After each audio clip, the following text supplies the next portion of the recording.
Good morning, everyone. Thank you for being patient here. We are on our last session before the Expo Center there. And as Ken said, my name is Elias Pinto. I am with Google Cloud. You guys have been throwing around the term cloud, so here's an actual cloud. So we're going to be able to talk about it. I am based in New York, and I cover IoT and startups. And by the way, hat tip to the women panel before. Super thumbs up. Google is super pro diversity, and super excited to see that here represented also. Just given time, we're going to try to leave some space for questions at the end. We're going to start slow but speed up pretty quickly. And so if it goes over a little bit, we'll try to be as respectful of your time as we can. But I'll apologize in advance if it goes over 1 or 2 minutes there. So we'll save those questions to the end.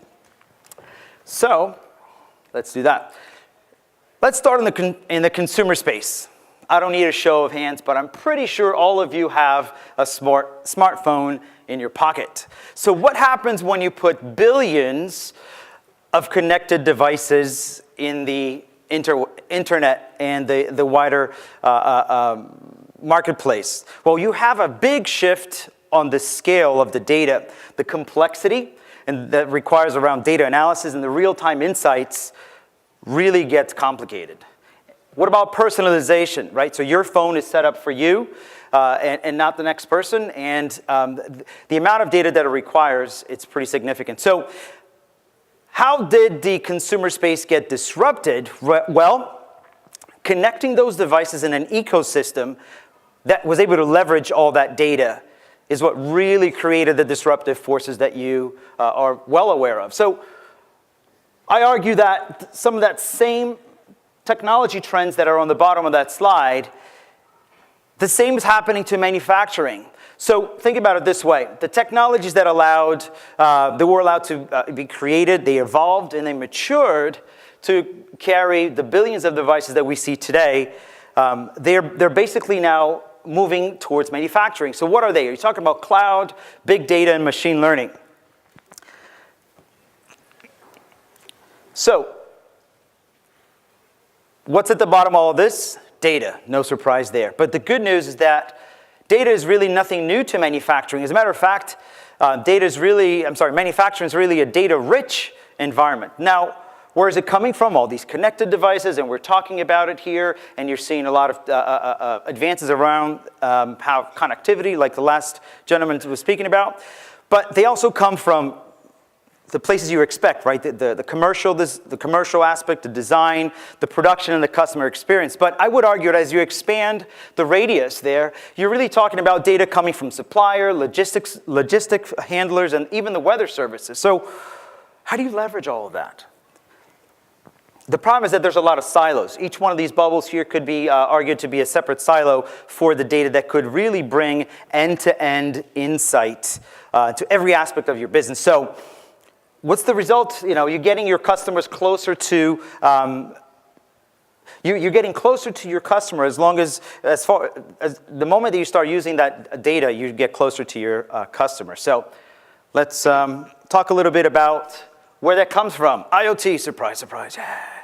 So we're here at an IoT conference, so you're going to see, you expected this slide here, right? So the data is coming from all those connected devices, and as I said before, only when the ecosystem learns from the wider data available is that you really drive disruption.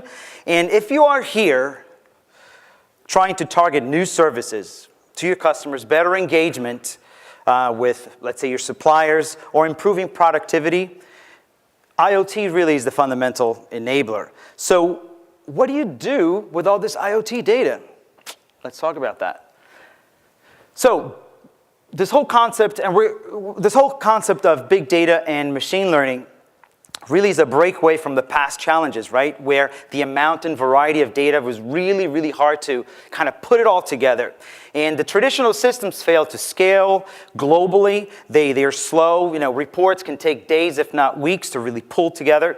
And there's a tremendous amount of complexity there. So most efforts today in handling that data really focus on the easy it's not easy, but I'll call it the easy 80% of the common problems, right? So it's easy to start, but it's not the optimized. So what about the long tail, the 20%, which is significantly harder to solve?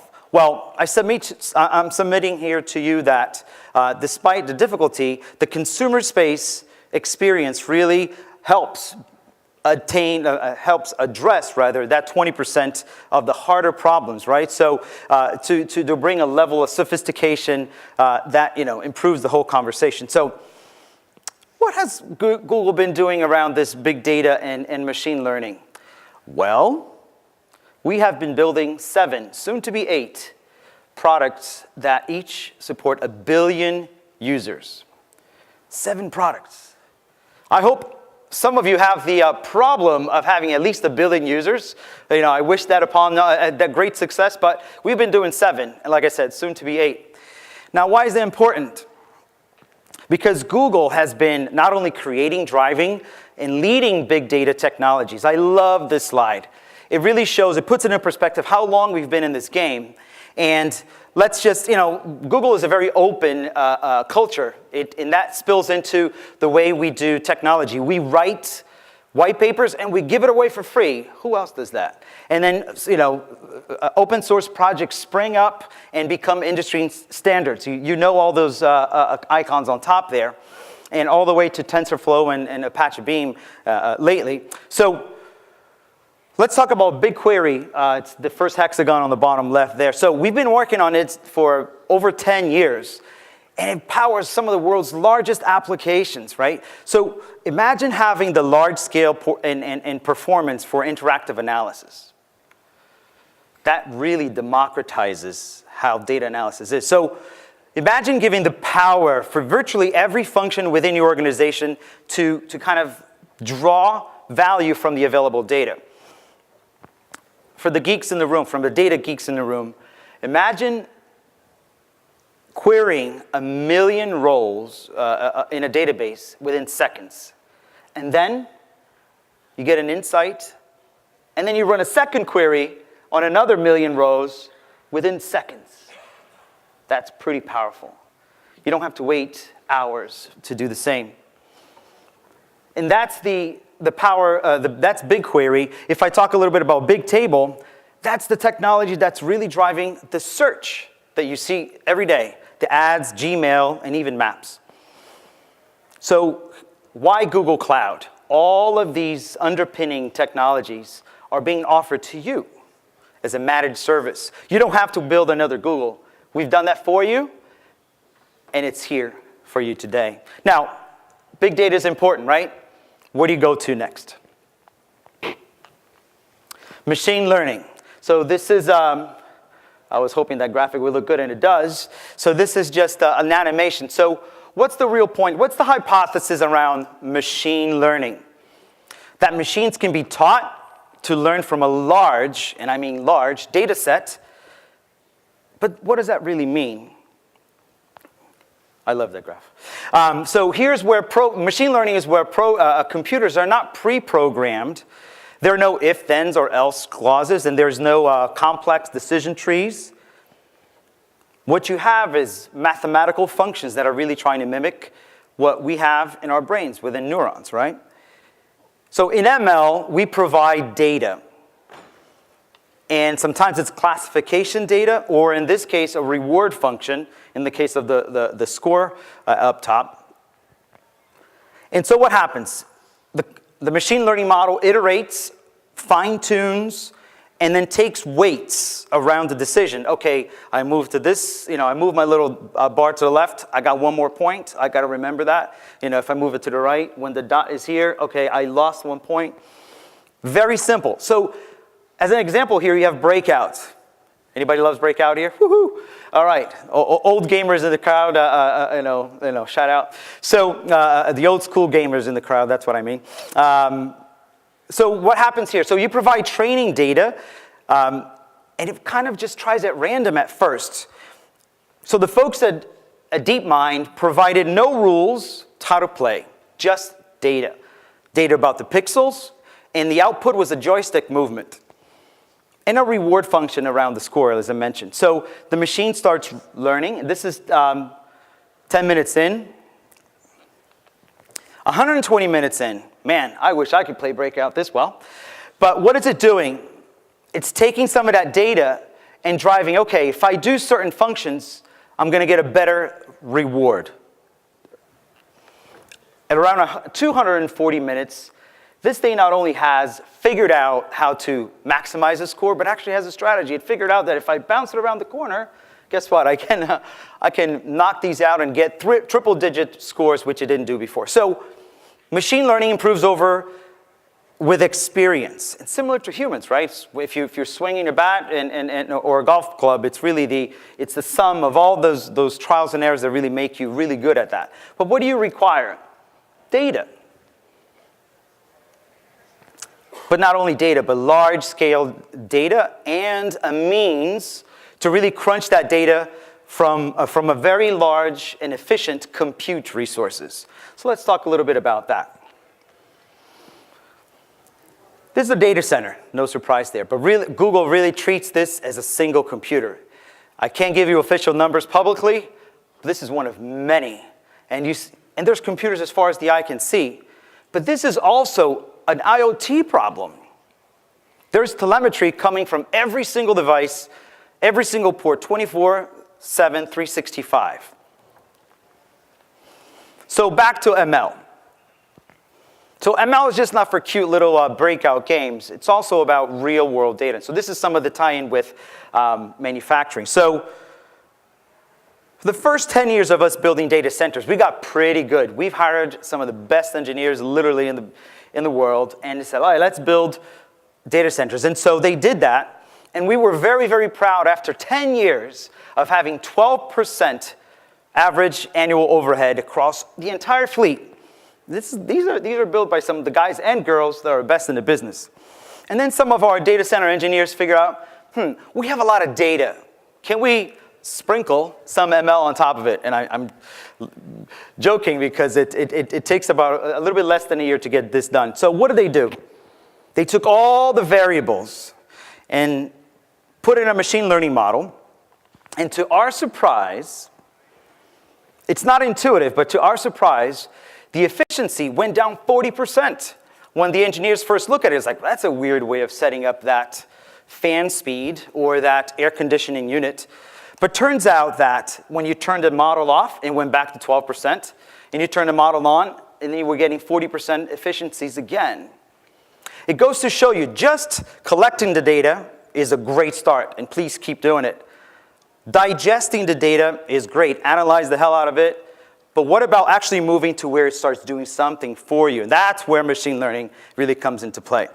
So it optimized significantly over our experts, and I think it was a pretty humbling moment for all those smart guys and girls, right? So let me do a time check. Okay. All right. So let's speed up a little bit, but still be on target here. So when you leverage IoT, so we've kind of going around this circle here. So once you figure out that machine learning and you try to drive value, you can actually expand that to multiple devices. You've heard of Nest, of Google Glass, of Android Auto, or the Android phones in your pocket, or even the iPhones in your pocket. They all benefit from that. And the cloud is really what ensures that you have the scalability, the security, and intelligence. And I can say those three words with a straight face: scalability, security, and intelligence. We mean it. But it's available. Here's the beauty. It's available to each one of you. If you're a 2-person startup or a 10,000-person startup, you will have the same available same available tool. So let's kind of bring this home. So how do you really start this journey, right? So we are very firm believers in the edge. And I have another slide about that in just a moment. And you heard some of the efforts. Google is an open platform. Google Cloud is an open platform. And all of these technologies that you heard about today and the previous days are available to you because we're staying within our core competency, which is the ability to enable your edge to Google scale degree. And I get to geek out a little bit, if I may. So this is a very high-level graphic here. So you see basically you have devices in the front, and this whole idea about cloud IoT core. And we love hexagons at Google, and Google Cloud has about 70 different hexagons for different products that we manage and offer to you. But we're going to focus a little bit on that cloud IoT core. So it speaks MQTT, HTTP protocol. There is a big push here for IP. We've got it. And this is the only slide I'm going to read a little bit, right? So it has automatic load balancing worldwide, done. It's actually, as a matter of fact, I can tell you, it's the same load balancer that YouTube uses. So have you ever gone to YouTube and it didn't work? Exactly. That's the same automatic, globally expandable auto-scaling that you are using when you're using Google Cloud as your IoT provider. Not provider, I should say, enabler here. So what else? Global data access through PubSub. And it provides, there was a point earlier about, configuring devices. That's all built in. We have the ability to control them and do RBAC and a ton more. So let's keep going here for a little bit. This slide, it's a little bit of an animation here. And you don't have to understand every hexagon there. That's my job and our job to make sense for you. But I love it because it kind of shows how bidirectional our solution is. And truthfully, I'm from Google, right? So I'm going to put an Android things over there. But you see the highlighted any other embedded OS that speaks IP, HTTP, MQTS, it will have the ability to talk and enable all this. So keep innovating. We can handle the rest. So really, here's a warning going into your IoT journey.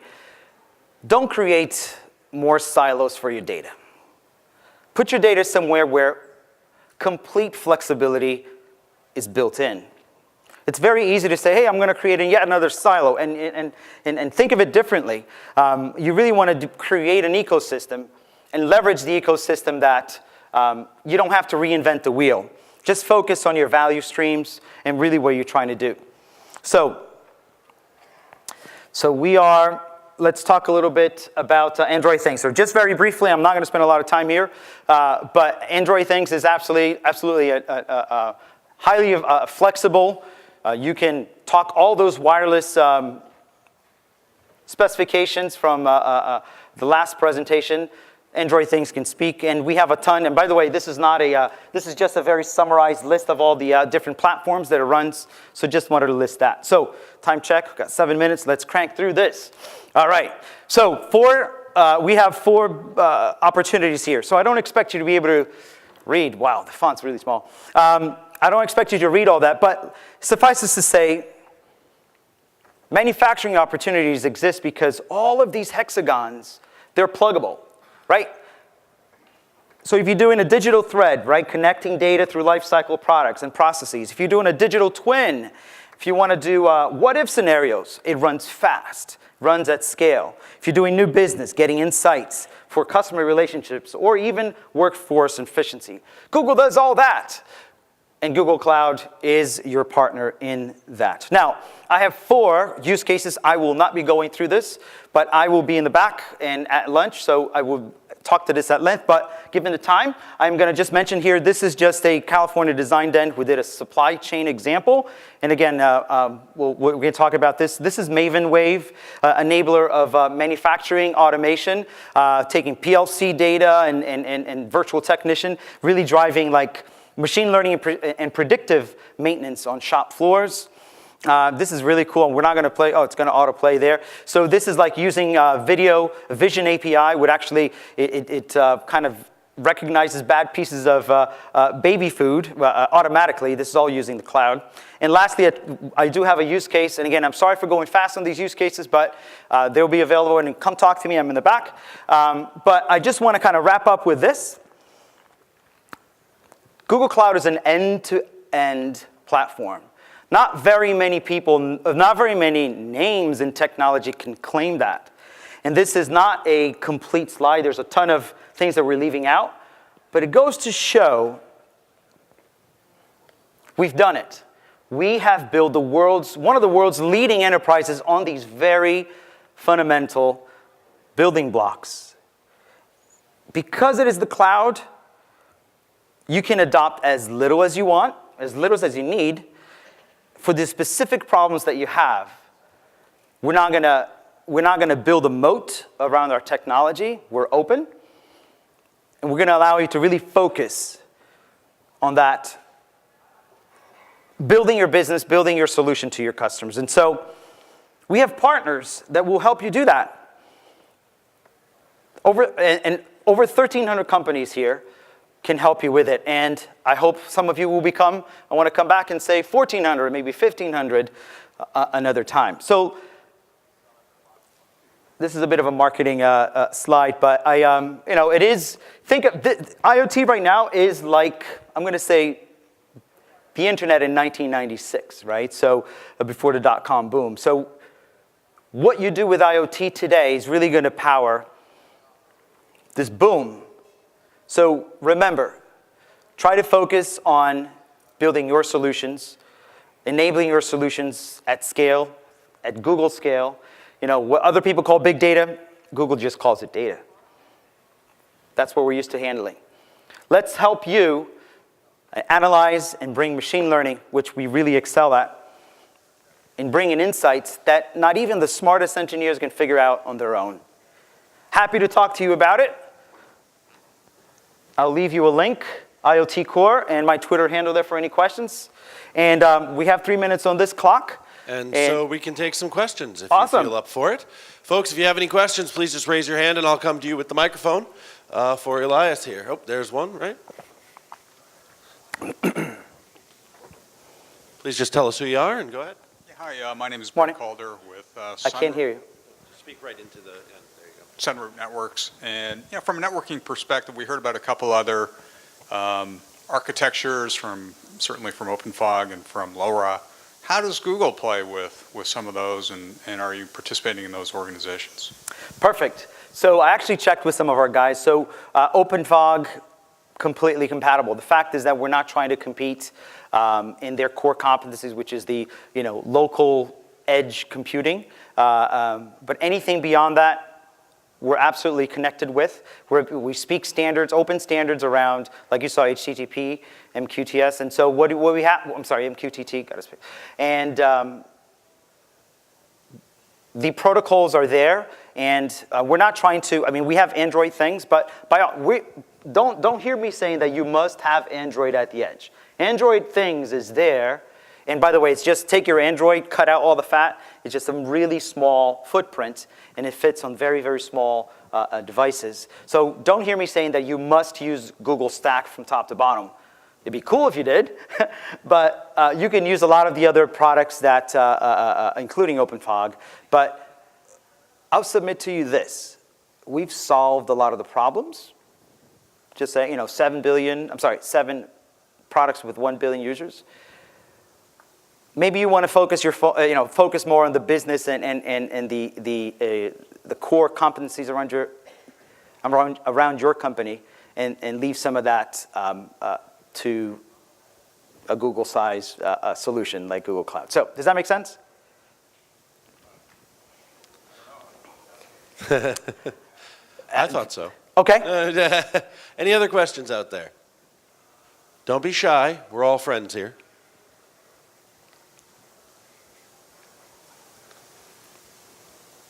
All right. If we don't have any other questions, I'm going to let Elias go. Awesome. So, well, thank you very much. Please, I appreciate your time today, and let me know if you have any more questions.